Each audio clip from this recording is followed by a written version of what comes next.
Kembali, assalamualaikum warahmatullahi wabarakatuh. Langsung saja ya, surat pengarahan tadi sudah. Sebelum saya mulai, saya ingin menyampaikan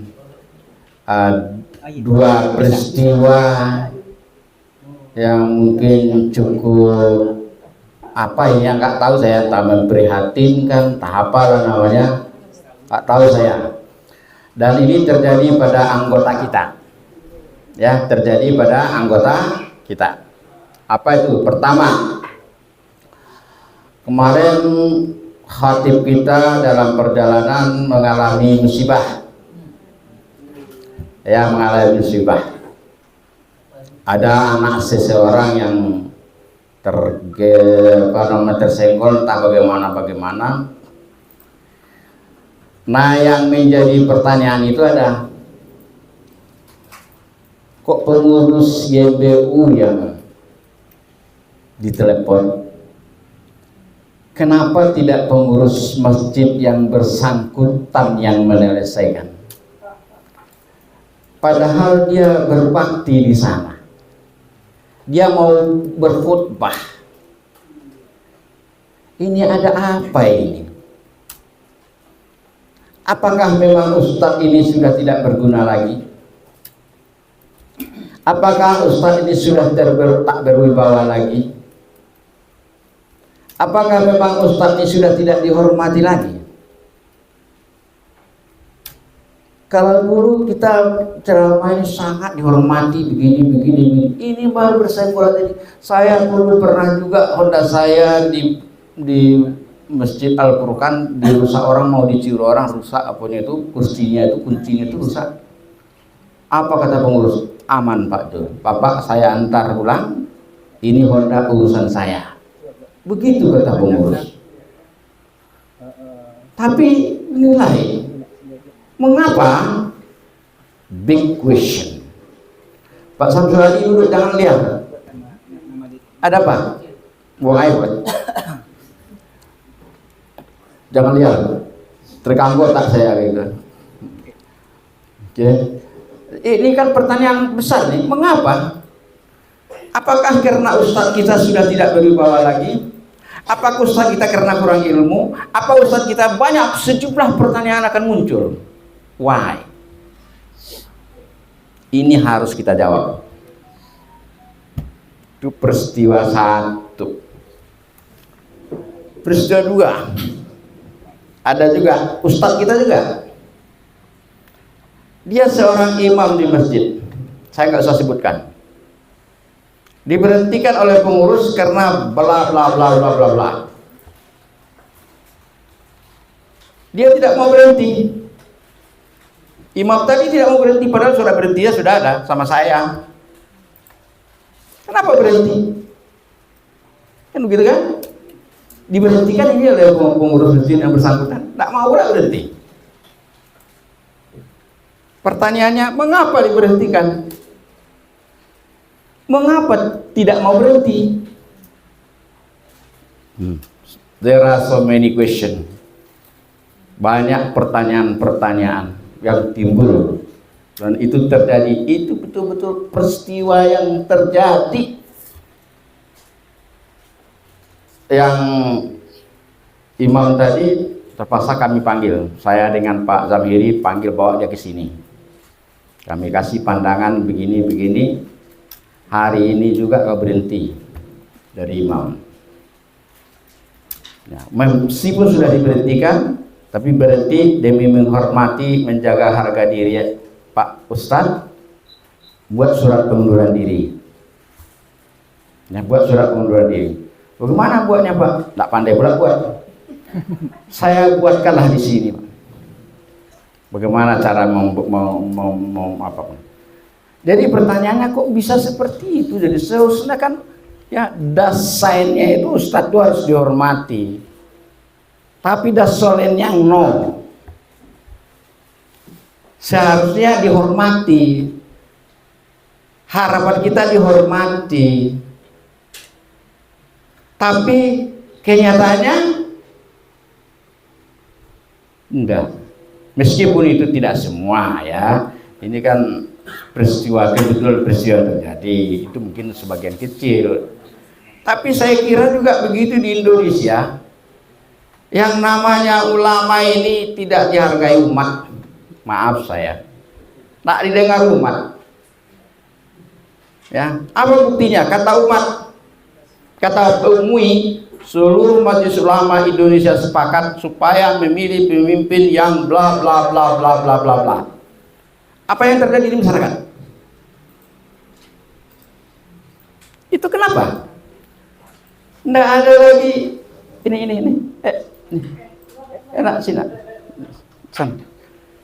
Kira-kira apa yang terjadi kok tidak dihargai? Itu majelis ulama loh. Saya bukan mau ada urusan politik ini, enggak. Saya urusannya kenapa ngomong ulama ini tidak diindahkan? Akan banyak pertanyaan itu. Seharusnya apakah utama itu didengar, sebab al ulama'u awrasatul anbiya.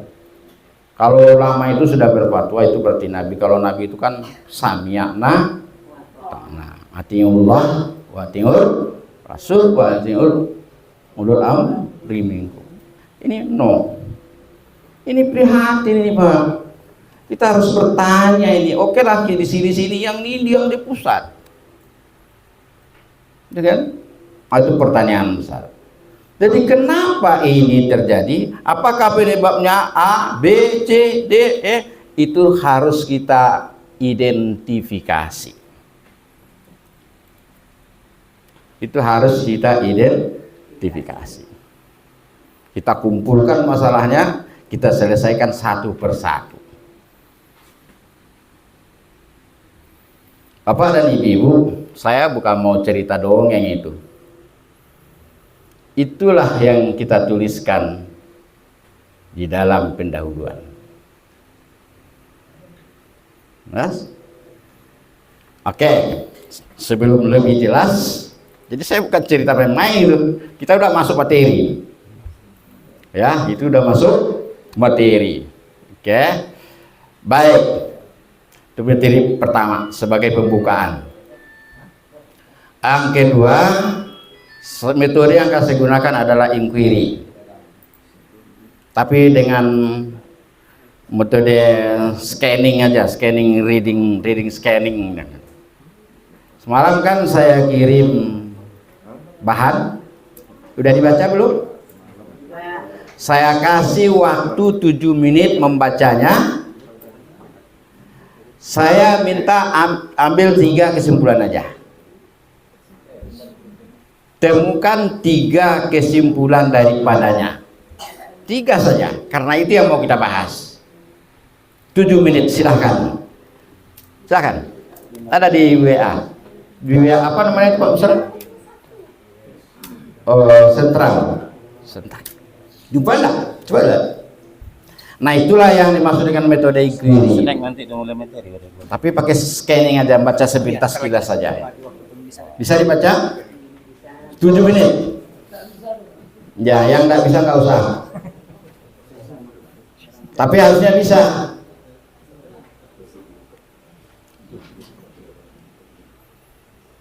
Tujuh menit ya, tolong Pak Abrizal. 7 menit kayak timer. Saya pakai timer. Saya memang agak apa sih? Nggak apa. Silakan Bapak Ibu 7 menit untuk kegiatan kiri. Ya. Mengamati. Menemukan ya, mengamati dan menemukan. Coba temukan. Oh, udah ada yang dicetak? Saya Pak yang dicetak. Wah, ini berarti kreatif ya tuh. Jadi saya nggak betul di ceramah, kita diklat. Kalau ceramah, kalau kemarin kebanyakan ceramah sehingga ketika mau disuruh membuat bingung.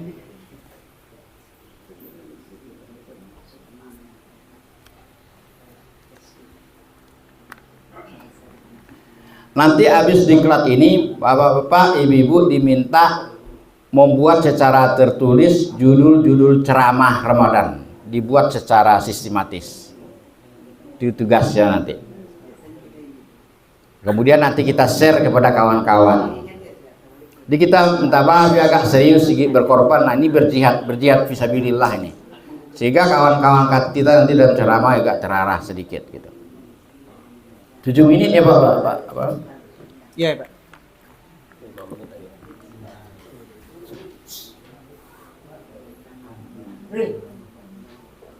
Ngapa enggak jalan? Enggak jalan apanya? Itunya, tintanya nih, tinta Pak Samsuladi. Saya tolong dicarikan tiga materi pokok di situ untuk saya. Yang materi untuk Pak Azhar tidak usah, materi Pak Azhar pun ada juga di situ.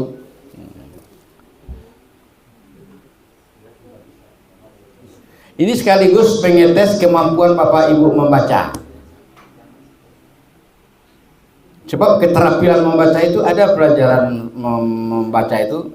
Pertama namanya scanning, kemudian skimming, kemudian intensif. 3 paling tidak langkah-langkah dalam membaca. Itu Pak Bon yang tahu tuh Pak Soleh. Dan ingat ayat yang paling duluan turun apa? Surah Al-Alaq ya. Iqra, baca. Jadi kita harus baca. Makanya dikasih pahala oleh Allah bagi orang 1 huruf pun 10 pahalanya. Karena membaca. Jadi kalau Bapak pemalas membaca atau kurang rajin belajar, ya repot tuh. Who read more get more. Itu bahasa Sumatera Baratnya ya. Siapa banyak baca, banyak dapat. Kalau udah bilang Pak timernya. Timer ya. 2 menit lagi Pak. Berapa lagi? 2 menit lagi Pak. 2 menit lagi. 3 saja saya minta.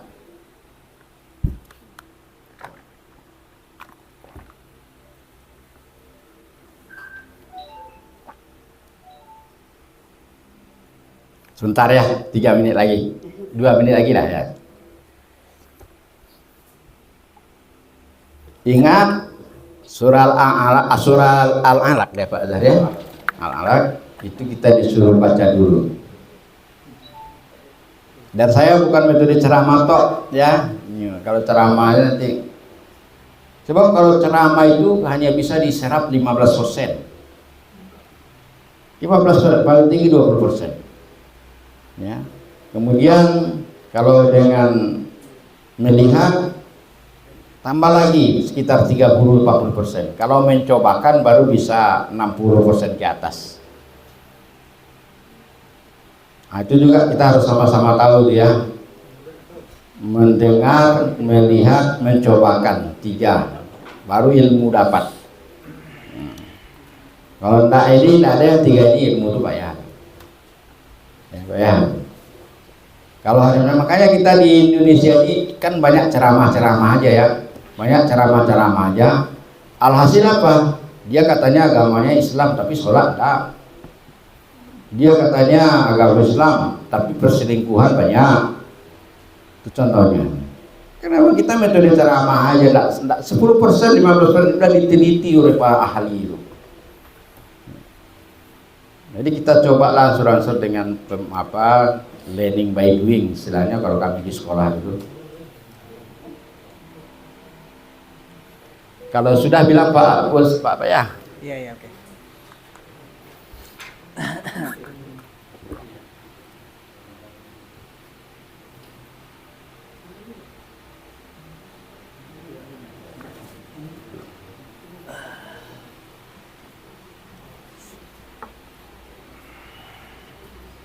Jadi dalam rangka mempelajari teknik penulisan ada 3 poin yang harus kita ketahui di situ. Dari situ, itu dari narasumber kita kemarin itu, nggak dari saya, tapi dari saya ada juga sebenarnya itu. Ya kita siapa yang sudah ada S1, S2, S3, kecuali S Tontong ya, itu bisa tuh. Tapi kalau memang SLTA memang nggak repot juga tuh, nggak repot. Tapi hari ini insya Allah bisa. Hari ini insya Allah bisa. Oke Pak. Oke, habis ya. Siapa yang bisa menemukan? Nah, ini. Kalau di sekolah nanti ini siapa yang dulu menemukan kasih dia hadiah. Hadiahnya gula-gula aja, nggak usah banyak-banyak. Gula-gula kalau di sini nggak salah ya. Ya. Tapi di sini nanti siapa tulisan yang paling bagus nanti kita kasih hadiah 100.000. Ya, kemarin kita gitu juga. Sebab famay ya'mal misqala dzarratin itu konsep Al-Qur'an itu loh. Orang berbuat baik sedikit pun kita gaya, orang buat bersalah dihukum. Makanya tadi saya bilang siapa yang liar-liar saya hukum. Kan gitu kan? Nah, jadi kita berlakukan itu Islam itu ya. Islam itu bukan konsep tapi harus implementatif gitu. Oke, silakan siapa yang mau dulu menjelaskan apa isi poin-poin. Saya hanya 3 saja. Oke, saya kesahkan 3 supaya jangan nanti bertele-tele. Nah, itu maksud saya tuh. Oke, ya silakan. Silakanlah. Pertama, apa itu? Apa yang berapa? Di sini kalau kita lihat Pak. Assalamualaikum warahmatullahi Lah apa? Assalamualaikum. Yang pertama Pak, di sini kan ada jenis ceramah nih. Ya. Yang sering kita lakukan, kita nggak tahu ini ceramah umum atau ceramah secara khusus. Ya. Kan itu perbedaan yang mutlak ya Pak ya. Dan yang kedua. 2 menit ya, paling banyak 2 menit. Oke. Yang kedua adalah cara penyajian ceramah secara spontan atau Oke. tanpa konsep. Ya. Ya kan? Yang ketiga yang menurut isi ceramah yang mengulang kesimpulan isi ceramah juga mengajak dan mendoakan. Itu sering terjadi. Oke, terima kasih atas sumbangsinya.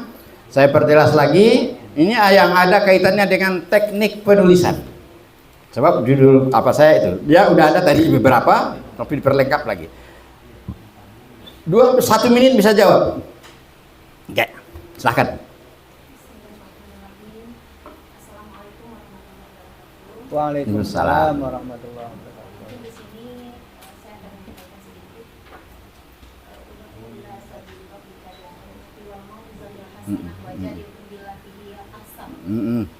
jadi saya teringat dulu mata kuliah kita metodologi dakwah. Jadi dalam berdakwah ini kita harus menguasai retorika kita, Ya. kemudian materi cara penyampaian kita, bagaimana cara kita menarik madhum. Ketika madhum kita itu ribut, bagaimana kita menenangkannya gitu. Jadi saya teringat juga akan satu kata dalam Al-Quran, bin talahu menyampaikan dengan lemah lembut. Seorang pendakwah dituntut untuk rendah hati dan tidak menonjolkan dia itu pintar gitu. Oke, udah ya, nggak boleh panjang-panjang nih menit.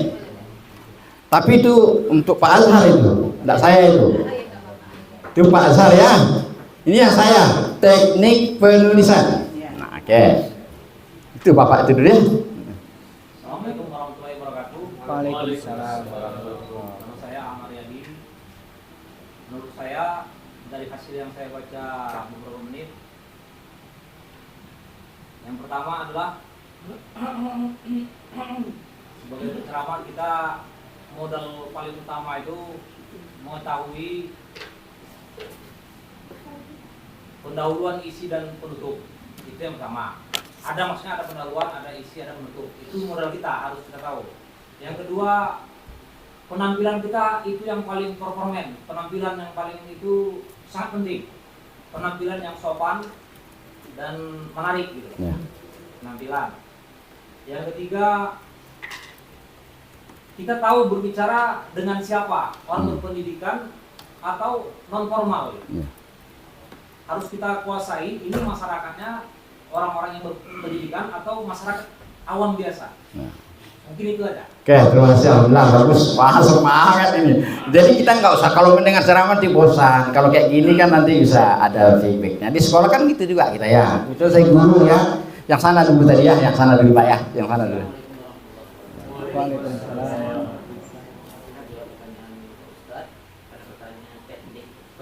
Ya. Jawabannya yang pertama mengetahui pendahuluan, Ya. isi dan penutup. Itu saja. Alhamdulillah. Bapak. Mungkin menambah ya, Ustaz. Pertama saya lihat tadi mungkin handphone saya belum masuk data itu.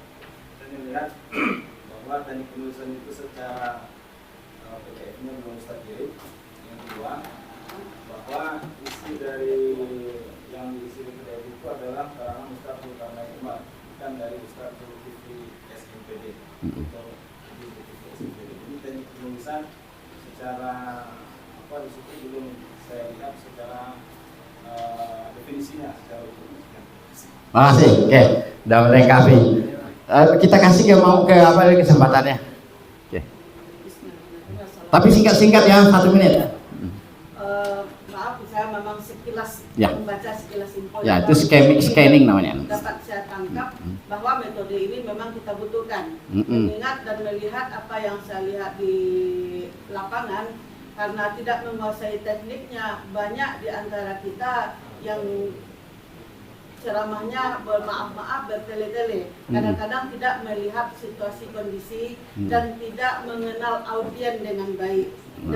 Karena itu menjadikan seseorang itu seorang mubalik atau mubalighah atau dai itu, saya rasa ini pokok permasalahan kenapa yang Bapak sebutkan pertama tadi itu muncul. Karena kurangnya ilmu atau teknik ini tidak ada. Karena kita itu sebelum beramal itu kan harus ada ilmunya. Oke, udah, nggak boleh lama-lama. Terakhir ya, 1 menit ya. Terakhirnya sudah ya. Ya, 1 menit. 1 menit lagi. Bismillahirrahmanirrahim. Assalamualaikum warahmatullahi wabarakatuh. Waalaikumsalam warahmatullahi wabarakatuh. Alhamdulillah saya Langsung to the point. 1, 2, 3. alhamdulillah itu poin langsung sepenuhnya saja kita ambil. Itu masalah ceramah ini mengambil sesuai dengan judul yang ada. Pertama, di dalam penyampaiannya sesuaikan dalam yang ada di dalam judul-judul tersebut, dan pendahuluannya sesuaikan di dalam judul tersebut, dan di penutupnya yaitu kita gunakan sistem. Harus ada sistem kita bagaimana masyarakat itu menjadi senang. Oke, udah habis 1. Baik, alhamdulillah jawaban Bapak Ibu tidak lari dari materi Bapak Dzulkarnain. Karena yang mau saya sajikan memang itu juga, cuma nanti saya tambah penjelasan sedikit, kemudian kita praktekkan. Kalau kemarin prakteknya tipis, sekarang ini kita doing aja ya. Mohon kesiapannya ya. Cuman tadi itu belum bisa membedakan mana teknik penulisan, mana teknik penyajian. Sebab di situ di materi itu gabung memang dibuat ya, gabung memang dibuatnya. Nah, tapi yang saya minta teknik penulisan, oke? Nah, Bapak Ibu semuanya nggak ada salah, nggak ada yang salah. Cuman mau yang memenuhi permintaan saya mungkin ada, yang memenuhi permintaan Pak Azhar juga ada. Ternama Ibu Fitri itu Pak Azhar betul itu ya. Oke, jawabannya ini dia. Ini jawabannya. Itu dari Bapak itu saya ambil ini. Siapa yang betul tadi ini? Satu. Ada beberapa orang tadi. Pak Aryadi. Nah, tapi mendekati, nggak usah khawatir. Nah, bagus. Semuanya kontennya 75 ke atas. Ya, semuanya 75 ke atas. Oke. Nah, baik. Jadi kita teknik penulisan ya, nanti prakteknya implementasinya seperti yang diceritakan waktu itu tuh Pak Azhar nanti ya. Nah, jadi memang berbeda tuh. Makanya Pak Azhar ini kita pilih. Dia kan bisa berlagu, bisa dangdut, bisa rock, bisa sadung. Nah, kalau saya nggak bisa dia, memang berbeda apanya ya, berbeda. Nah, berbeda apanya. Oke. Jadi ini dia. Ciri-ciri ceramah yang memiliki struktur yang lengkap. Jadi struktur ceramah Bapak Ibu itu hanya bisa lengkap kata beliau, kata yang saya baca, kata yang saya pelajari juga ini. Mulai dari S1, S2, S3 ini. Cuma nanti kita di sini disederhanakan, ya, disederhanakan. Kalau Bapak S1 berapa orang? Minta maaf ya, biar saya bisa bayangkan nanti cara penyajiannya. 1, 2 banyak ya. Berarti dia pernah menulis skripsi, pasti pernah membuat pendahuluan. Kalau aliyah, SMA memang ya nggak ada itu. Kalau S2 berapa orang nih? 1 berapa orang? Oh ini S2 ya. Belum mau masuk. Mau S2 itu lebih jelas lagi, lebih mantap lagi. Kalau S3 ada? Baru masuk. Baru saya baru ya. Tapi di udah banyak kawan saya yang S3 sekarang. Itu lebih jelimat lagi dia. Ya, lebih jelimat. Kuliah itu Pak bisa selesai 2 tahun. kuliah. Tapi penulisan ini mau 4 tahun, mau 5 tahun. Yang paling payah ini yang pendahuluan ini. Pendahuluan ini yang paling payah. Kalau ini memang isinya payah-payah juga. Ya. Kan itu kan ada bab 1, bab 2, bab 3, bab 4. Bab 1 itu pendahuluan. Bab 2 itu kajian teori, bab 3 itu metodologi, nomor 4 itu deskripsi data serta analisis data, bab 5 itu baru nanti kesimpulan. Kalau ceramah enggak perlu ke situ, kita perlu ke sini aja. Oke? Yang sering datang pagi banyak nih. Waktu datang pagi hari Jumat, yang membicarakan, yang mengemukakan masalah pendahuluan berapa kali sudah? Berapa kali sudah? Kami di sini setiap Jumat membedah materi, ceramah, ada di YouTube. Yang ada membahas pendahuluan berapa kali? Paling banyak Pak Aryadi sendiri aja yang nampak saya, yang selalu mengingatkan itu. Apa main itu? Jadi kita pun selama ini nggak ada pendahuluan, main hantam aja. Di situ kena kita antara lain. Ya. Itu kalau isi dan penutup ini mungkin agak relatif ya, mudah. Tapi kalau pendahuluan ini memang berat ini. Memang berat itu. Sebab pada pendahuluan itu ya tujuannya apa? To attract the audience attention. Untuk menarik perhatian, konsentrasi daripada audiens. Jadi sudah tertarik orang sama kita, baru kita apa itu mau ditarik hidungnya bisa tuh, kan gitu kan?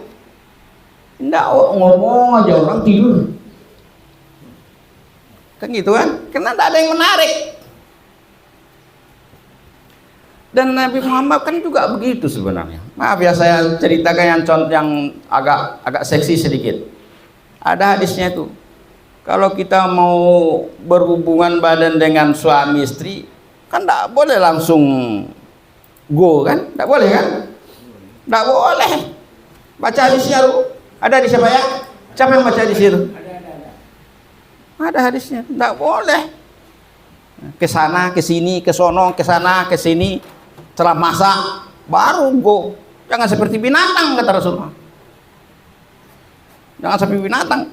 Begitu juga itu dalam ceramah ini, jangan langsung. Oke? Nah, jadi mungkin kita fokus ke pendahuluan. Jadi pendahuluan itu apa isinya? Itu yang berat sekarang. Ya. Kalau S2, S1 masih payah juga. Saya waktu S1 tidak paham juga saya. S2 baru saya nggak paham, S3 baru lebih masa paham lagi. Karena itu juga. Oke? Oke. Rata-rata kita pendahuluan itu tidak proporsional, tidak tepat. Langsung begini, kemudian lari ke sana ke sini, tak kemana-mana, tak fokus. Wah, seperti semalam hari Jumat, kita hanya belajar masalah hikmah udud kemarin ya, hikmah udud, tapi baca, sampai hilafiyah dibaca-baca. Kan enggak betul lagi ya, kayak kira-kira begitu ya. Baik, ini dia. Nah, ini ada pendahuluan. Tolong ini dia lebih betul. Ini sudah saya lebih jelaskan. Kalau di situ agak umum, sekarang sudah saya kasih penjelasan tambahan. Ya, kasih penjelasan tambahan. Ini belum saya kirim sama Bapak. Nanti saya kirimkan. Ini saya buat file tersendiri. Ya. Pengantar di pendahuluan itu adalah pertama pengantar yang mengantarkan latar belakang masalah. Kan di pendahuluan itu kan latar belakang masalah. Siapa yang satu tadi yang S2 pasti tahu tuh. Di pendahuluan itu kan latar belakang. Latar belakang. Ya. Latar belakang itu apa? Mengapa judul ini kita pilih? Kenapa ini harus kita sampaikan? Kira-kira begitu. Itu dulu. Jangan sampaikan begitu aja. Kenapa? Kenapa ini? Kenapa? Seperti saya tadi itu kan kenapa ini dijelasin. Oke, ini dia. Kenapa dibahas? Misalnya judul kita kemarin masalah wudu ya. Kenapa dibahas masalah wudu itu? Kenapa? Nanti buat tuh, kenapa ini? Apakah karena banyak orang belum berwudu?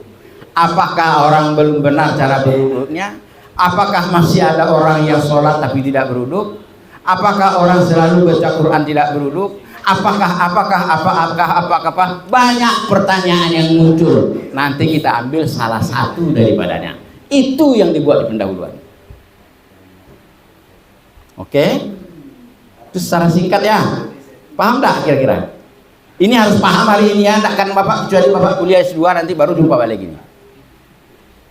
Ya, makanya kita wajibkan ini di sini ya, disampaikan ini ya. Sebenarnya kalau guru juga itu, kalau guru kan ada kegiatan awal, kegiatan inti, penutup. Kegiatan awal ini disitulah dimasukkan itu. Mungkin kalau di sekolah namanya persepsi ya dan sebagainya. Oke. Ini sekarang kita di sini aja lah, kita sesuaikan karena waktu. Nanti waktunya berapa menit lagi, ingatkan ya.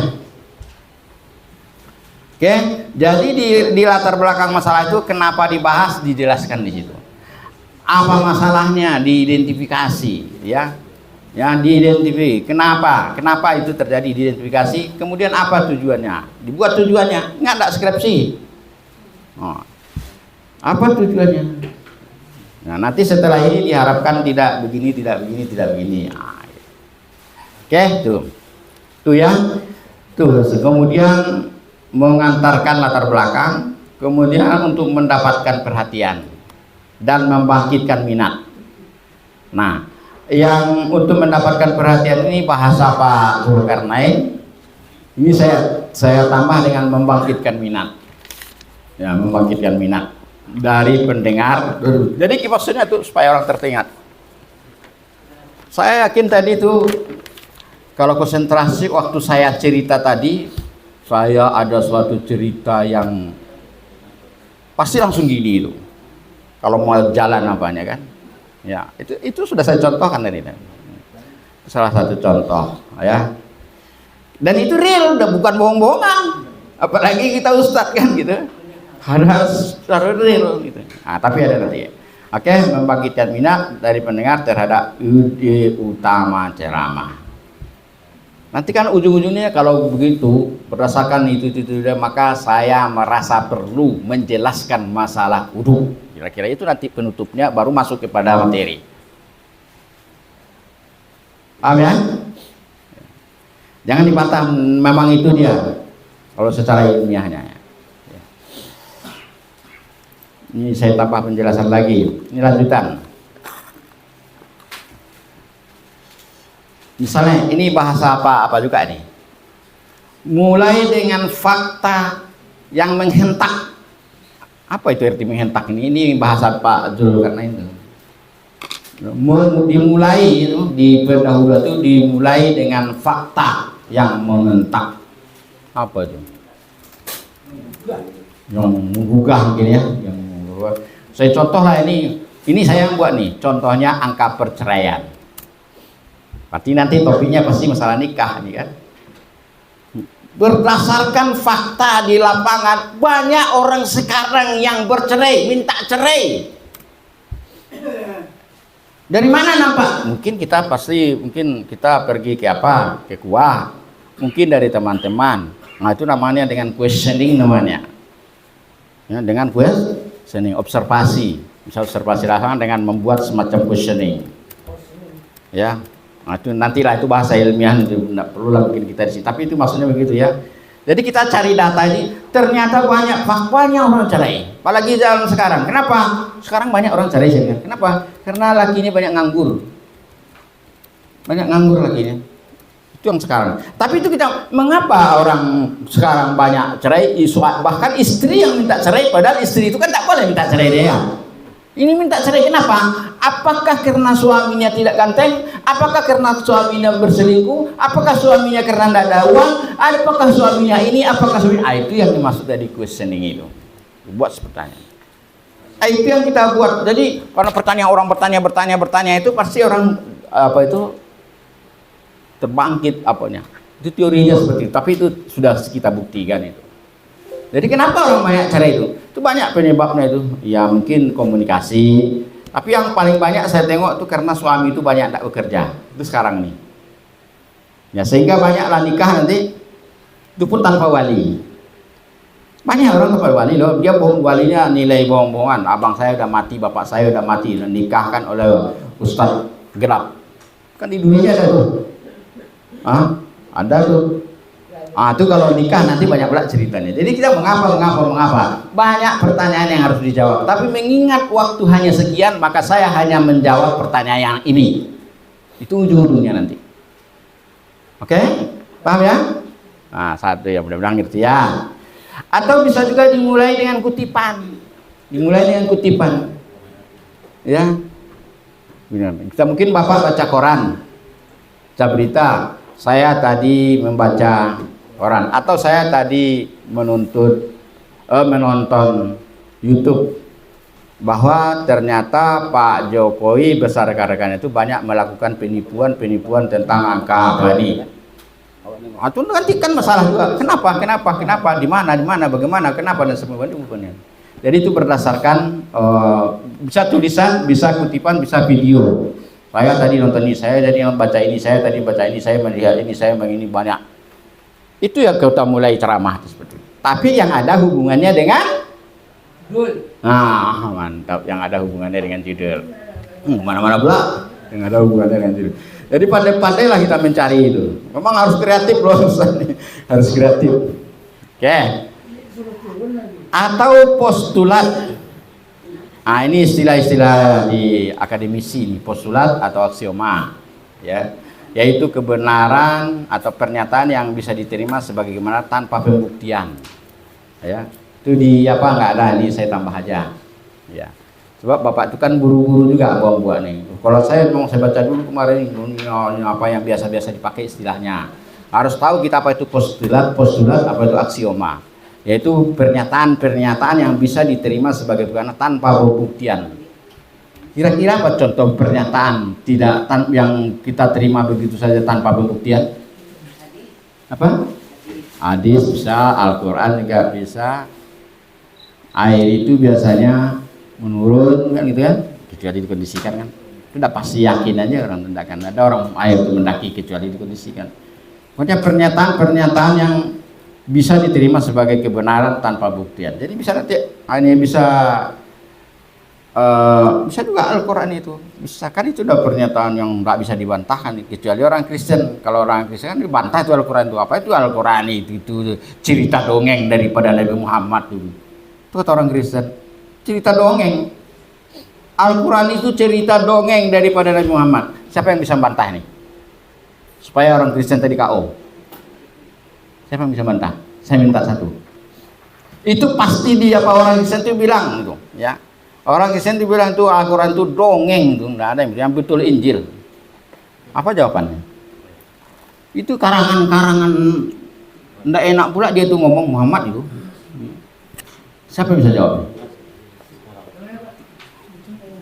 Ayo, siapa yang bisa jawab? Itu pasti terjadi loh. Tapi kemana Bapak Ibu mengatasi di lapangan itu?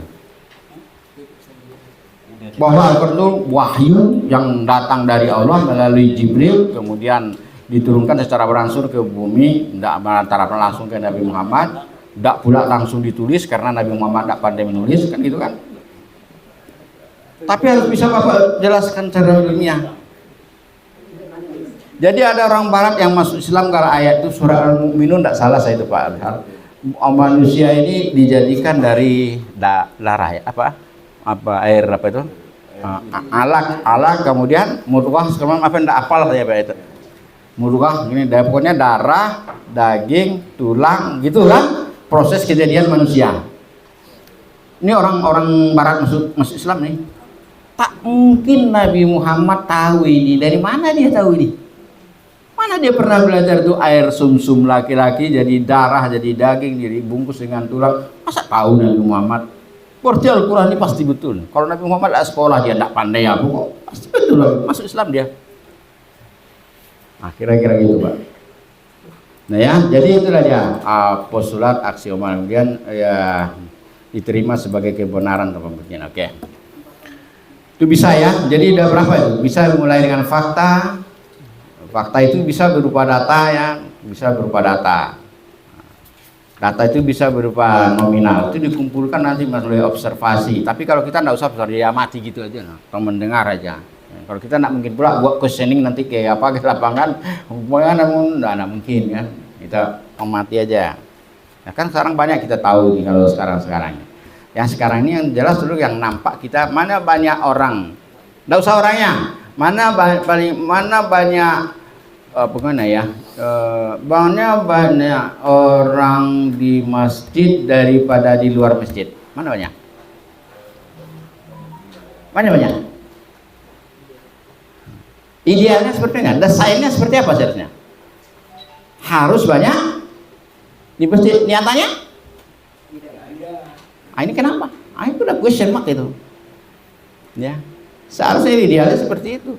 Kan ada di dalam Al-Quran pernah suatu masa Rasulullah berkumpul di Al-Quran di tentang surah berapa saya tidak ingat, kumpul semua orang mukmin apa itu masuk masjid beserta Rasulullah. Yang tidak mau datang ke masjid orang-orang munafik. Kesimpulannya apa? Orang yang datang ke masjid itu adalah munafik. Ada lagi hadis itu, rupanya tanda-tanda orang munafik itu ya, dia nggak sholat subuh di masjid, itu tanda orang munafik itu. Ada di sini kan? Kan ada di situ tanda-tanda orang munafik. Tandanya, tapi mungkin belum munafik ya. Kan ada hadisnya betul dong. Ada itu. Kira-kira begitu ya.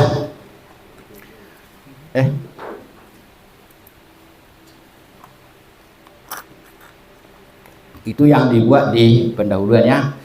Atau mulai dengan kisah-kisah yang menarik. Tadi saya itu kisah menarik juga tuh. Yang saya mulai dengan kisah-kisah menarik. Jadi ceramah tuh, saya ada cerita nih bapak-bapak dan ibu sudah assalamualaikum udah mukadimah lah. Saya ada cerita menarik nih pak bu. Oh kata orang kan, halah masuk lagi nih kan tuh. Baru kita masuk materi itu. Saya itu. Tapi ini ada lagi satu lagi cerita menarik. Mulai dari kisah-kisah menarik, lucu atau humor segar. Ini bahasa beliau juga ya, humor segar ya. Coba saya baca buku ini ada satu cerita menarik. Dalam buku Bekal Seorang Dai ini halaman 381. Ini satu menarik. Ini masalah zina. Topiknya zina. Ya. Jadi ceritanya begini. Topik kita misalnya zina. Ya, kita buat topik bapak-bapak dan ibu. Ada satu cerita terjadi seseorang terjadi di Arab. Orang Arab ini mencintai salah satu orang perempuan yang cantik banget sehingga dia jatuh cinta betul, taruh cintanya itu sehingga apa yang diminta oleh perempuan dikasih, minta uang ini beli, dikasih semua. Akibatnya apa? Perempuan itu menyerahkan diri kepadanya. Mereka udah mau diapain dan terserahlah. Soalnya sadono lagi begini oleh terserahlah katanya. Apa itu mau terjadi the good action itu mau terjadi itu apa kata bapak tadi itu dia dapat taufik dari Allah. Masa saya jual surga dengan kenikmatan sesaat dia timbul dia.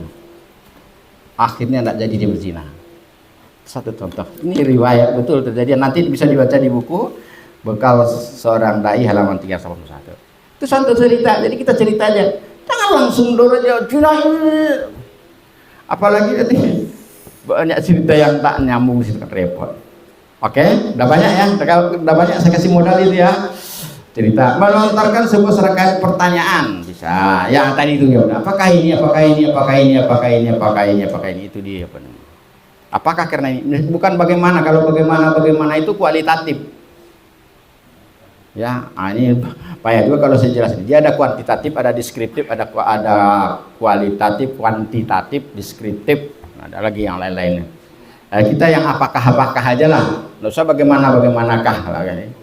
Bagaimana nanti paksa kita observasi, kita amati. Oke. Nah, kesimpulannya ini.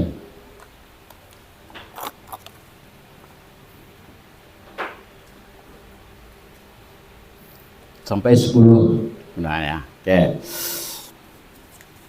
Waktu memang kita jaga, ada apa ya.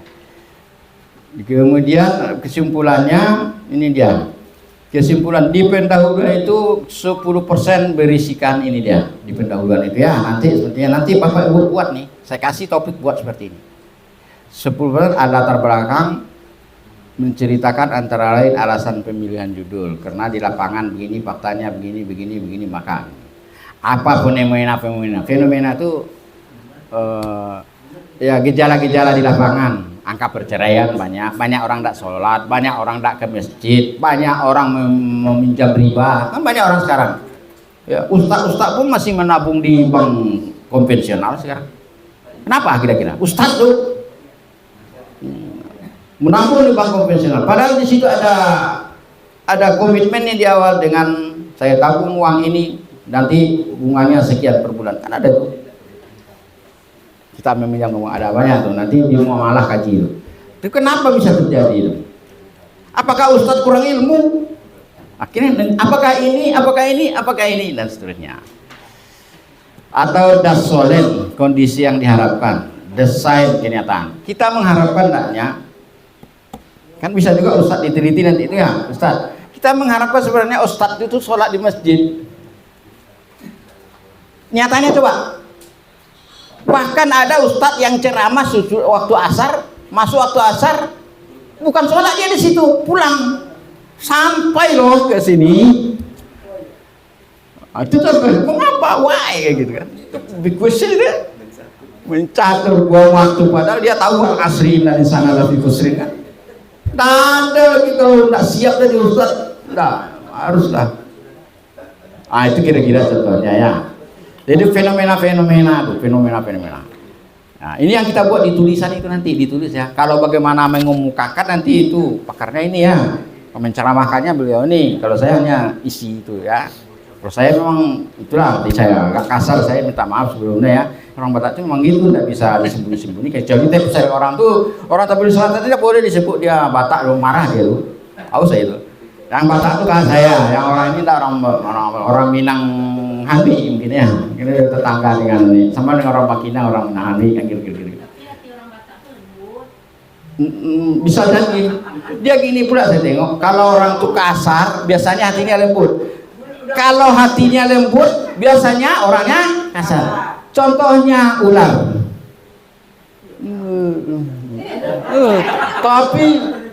Tapi harimau bukan itu. Dah ayah dia. Nah itu ya. Dia memang dijadikan Allah seperti itu. Itu aja kesimpulan kita. Dijadikan Allah begini-begini supaya saling mengisi aja. Makanya kita nggak usah pernah begini-begini. Apalagi nanti harus membubarkan pengajian karena idenya berbeda. Itu kan cilaku banget tuh. Cilaku banget tuh. Nah, itu karena orang bongak loh. Saya buat di apa itu? Itu belum tentu orang Islam tuh. Masih berfungsi tidak pemerintah? Kalau berfungsi bubar lah, saya bilang di Facebook. Saya nggak peduli saya Pak. Saya kalau satu ini memang kita korbankan untuk agamanya. Apalagi mau dicari ya? Kalau begini pun cek lain tidak bisa juga kan? Atau datang tidak mau orang kan? Kemudian lagi cari harta untuk apa tuh? Jadi kita untuk akhirat lagi. Wal akhiratu khairun wa abqa. Itu aja.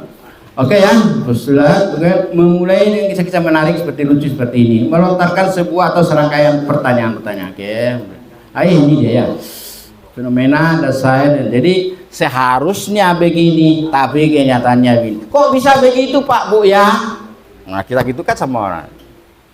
Orang ini udah belajar agama dari SD sampai SMA, tapi nggak sholat juga. Kenapa kira-kira ini Pak?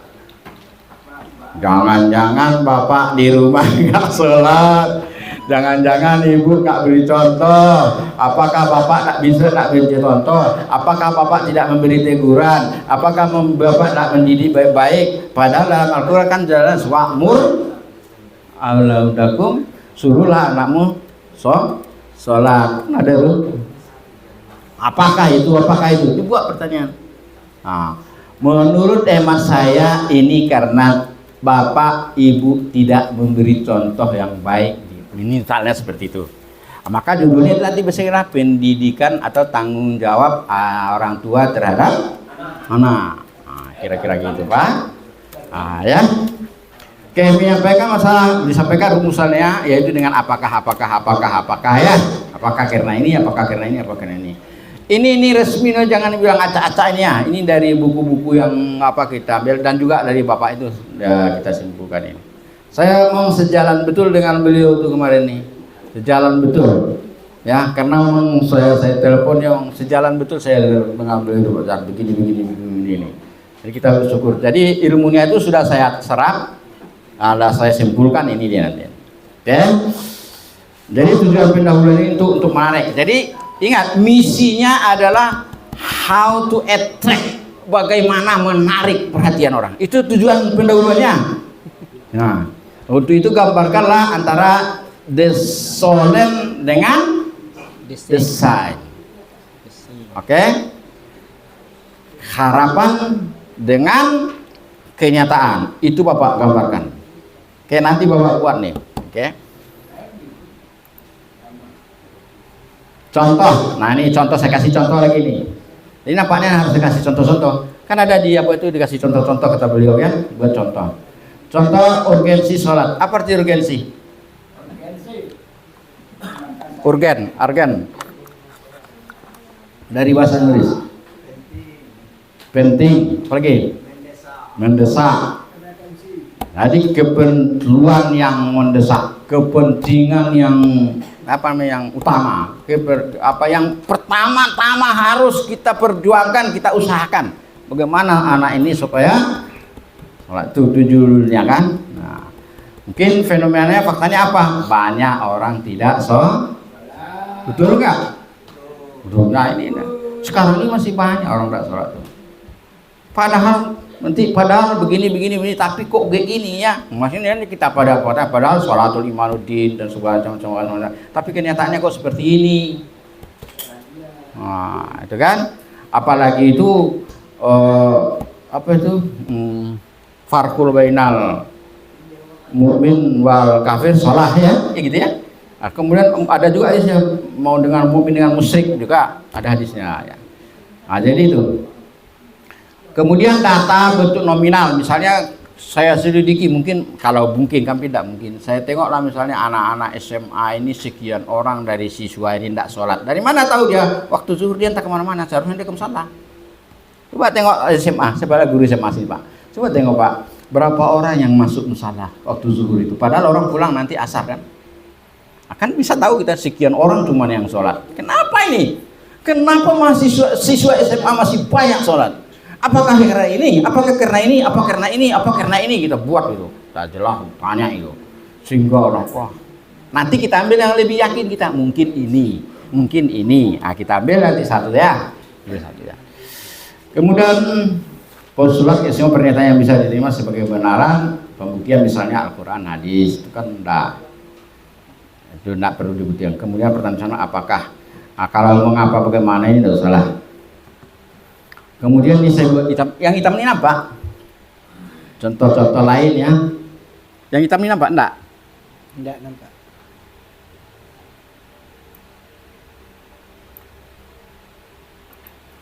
Ini saya sembunyikan karena malu juga saya menunjukkan ini. Dulu mana sih ini ya? Fenomena banyak yang hamil tanpa suami yang jelas. Zina juga kan? Banyak yang membeli obat untuk menggugurkan anak dan lain-lain. Ini kemana kita tanya ini informasinya?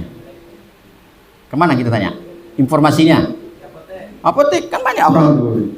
Ditanya aja, Bu, di sini banyak nggak orang yang ya, bisa. Kalau dosen saya dulu apa lupa namanya, ke dukun, dosen saya itu di Untri, didukin dah. Pak, pernah main-main dia baru. Banyak dah anak-anak mahasiswa sini yang gugurkan kandungan. Baru teka di beliau itu kan, baru nanti disampaikan di perkuliahan. Tapi itu orang tuh mencari data tuh. Nah, jadi apa-apa lah kan udah hebat-hebat semuanya ini. Cobalah cari data tuh yang benar. Jangan mengada-ngada ya, jangan bohong. Ustadz bohong kan berdosa kan? Nah, jangan bohong, yang kita bersih-bersih aja. Nah, ini contohnya. Nah, isi ceramah nanti cobalah ini dulu kita praktekkan. Gimana ya? Saya kasih judul atau Bapak sendiri cerita sendiri? Kita praktek lagi nih. Saya kasih judul atau Bapak cari judul sendiri? Cari judul sendiri, oke. Boleh cari judul sendiri, boleh yang ini pilih. Oh ya itulah. Ini judul kita untuk bulan puasa. Mungkin bagus begini, tapi nanti PR-nya ini. Kemudian PR Ibu ini nanti kami masukkan ke, seperti tadi saya masukkan ke WA, kita sebarkan kepada anggota. Jadi ustaz-ustaz lain sudah bisa gitu. Jadi kita ini betul-betul berdaya guna Pak Bu, bukan membuang-buang waktu di sini ya. Daya guna ya. Oke. Ini judulnya terserah mau pilih. Ini belum kita cetak lagi nih Pak, belum terus juga. Tapi ini pilih mana yang mau dipilih ya. Kita keutamaan bulan suci Ramadan. Pilih. Ya. Nanti apa pendahuluannya? Pendahuluannya aja ya, nggak usah isinya ya. Pendahuluannya aja. Kalau isinya enggak terlalu sulit. Pendahuluan itu apa ya? Kemudian kaifiat puasa, ini mungkin payahnya nanti ini apa, banyak hafalan. Keutamaan puasa Ramadan bisa juga. Jadi ada keutamaan bulan Ramadan, keutamaan puasa Ramadan. Boleh sudah judul ya. Coba pilih nanti. Kemudian memanfaatkan dunia untuk akhirat. Kan dunia mazra'atul. Coba. Sebab orang sekarang masih banyak tergila-gila dengan dunia, sampai-sampai ke masjid tak mau. Ya orang dazan masih entah kemana-mana juga. Itu kan bisa. Orang dazan dia masih kerja. Tapi katanya dia Allahu Akbar. Banyak munafik. Allahu Akbar kata. Tapi dia bekerja juga. Di mana letak Allahu Akbar tuh? Allahu Asghar begitu. Itu contoh. Yang memanfaatkan dunia untuk akhirat. Kemudian urgensi sholat tadi besar. Ada pintu-pintu kebaikan. Bisa memakmurkan masjid, pilihlah. Waktu berapa menit kita kasih untuk 15 menit kalau untuk pendahuluan bisa Pak? Iya, pendahuluan kita coba 15 menit ya. Iya. Jadi mulai tadi idealnya seperti ini, kenyataannya seperti ini, ya. Itu berdasarkan fenomena-fenomena. Ini kenapa? Apakah karena ini? Apakah ini? Menurut khatib, maka ini barangkali disebabkan oleh ini. Kalau karena sebab itu, maka judul ceramah kita hari ini adalah ini. Itu kesimpulan itu. Oke, silakanlah 15 menit, jaga waktu ya. Oke, makasih sebelumnya. Mudah-mudahan jangan jadi beban ya, kita latihan aja ya, santai-santai. Boleh salah ya, boleh salah. Saya tak menuntut benar, boleh salah saja. Tapi cobalah melakukan. Besok tak boleh lagi kita ceramah sembarang-sembarang. Bapak Ibu, sekarang kami udah nyusun instrumen. Seharusnya ceramah mulai dari apa, kemana, udah gitu sekarang instrumen. Ya, jadi orang ceramah itu besok kita utus seorang pengamat, dibuat. Sudah siap instrumennya. Udah kita mau buat instrumennya, cuma pelaksanaannya lagi nanti. Ya. Jadi artinya kita harus sesuai dengan apa yang kita lakukan ini. Oke? Sebetulnya di luar ini boleh Pak? Boleh. Ini karena Boleh. Ini hanya membantu aja. dari sini tadi. Nah, cuman isinya tadi itu ya. Isinya yang seperti tadi. Ya, silakan Bapak Ibu, kita masuk langsung pada sesi praktek penulisan ya Pak ya. Iya. Dengan waktu 15 menit sesuai dengan apa yang disampaikan Bapak narasumber tadi. Silakan tentukan judul dan silakan buat aspek pendahuluannya. Itu saja Bapak Ibu. Silakan.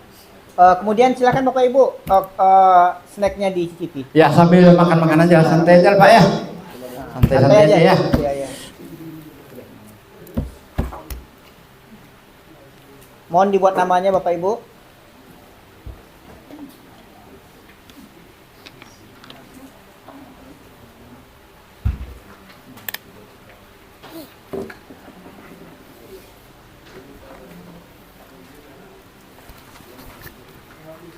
Lima belas menit ya.